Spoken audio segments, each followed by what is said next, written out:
So I just thought I would do a video about how I support my son with reading. I often have the phase mats there ready to help us, and that helps us so that when we are looking for sounds or if we can't work out a word, we can use those, and it also helps me to think what sounds Callum knows.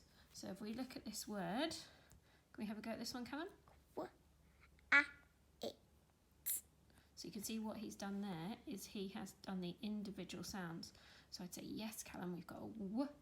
And then over here, remember we've got two sounds together, the a and the I. Can you find them on here? A and the I. A and the I.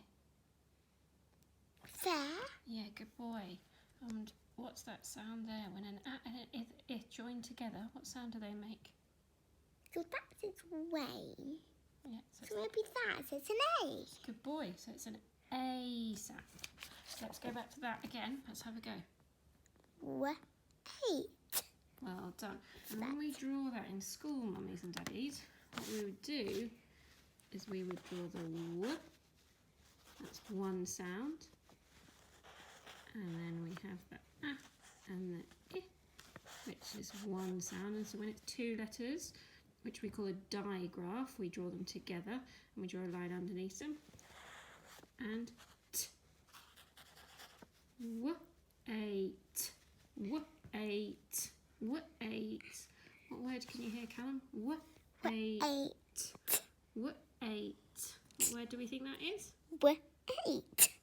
What we're doing, mummies and daddies, is helping the children to see the sounds joined together to make the sound, and we join the sounds back together, and that's called blending the sounds back together. So I just say it a little bit faster each time. So I go w-8, w-8, w-8, w-8, wait. So they can hear that those three sounds can be put back together and make one word. So let's go again. Wait. And. This is one of your tricky words. Can you remember? What's this tricky word say? And. Good boy. And. So I think there was one here now. Let's have a look. What's this word? You like the waving C. Yeah, well done. E. And if we found it on here, mummies and daddies, if we couldn't do it and we'd done an E and an E, we could look on here and see the L, E. E. It makes an E sound. E.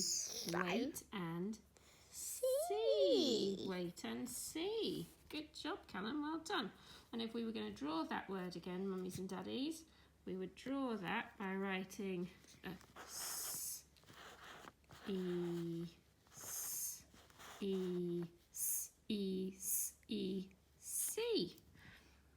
Okay, so another way that I help with reading and with reading confidence is when you're reading stories that you know are too tricky, so those reading in the evening, what I do is there's two things, which is I model blending and segmenting sounds back together that I know he can read, or I ask him to read words that I know he's confident with. So we've got Callum's Incredible Construction Kit. Callum's Incredible Construction Kit. So I've not asked him to read that word. I have modelled what we want him to do, but I haven't put any pressure on him by asking him if he's still enjoying listening to the story. So it was Callum's birthday. I also always try and point to the words so that he gets the idea of what I'm reading and how I'm reading it as well. And it also helps model to them that this is a really good thing to do as well, and that even I as a grown-up do it. It was Callum's birthday and he'd almost finished opening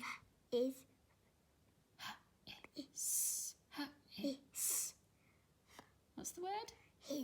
His present. One last surprise, said Dad, but it's in the garage. The garage was full of boxes. What is it? Asked Mum. It's a construction. There's that word from the start of the story. Let's sound it out. Kit.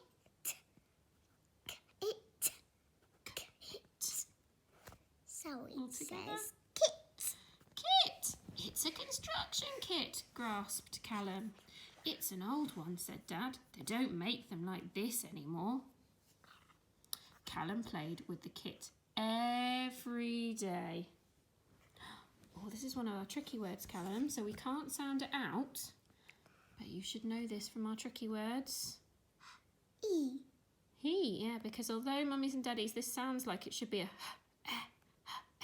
that's why we call it a tricky word, because we can't sound it out, because it doesn't say E, that letter, that says So we have to just learn that word as a whole. He started off building small things that didn't always work. Look, and there's an exclamation mark at the end of this sentence, which means it's an exciting sentence. Why do you think it's exciting? That one doesn't work. It doesn't work? Because that one is too much bit that side and less this side. Exactly. So talking about stories all the time, you can see Callum automatically does it now when he sees things that interest him. So really like asking those questions throughout the story really helps to improve their confidence and their understanding of the story. So for example, we might say, how do you think this cat is feeling, Callum? Maybe a bit.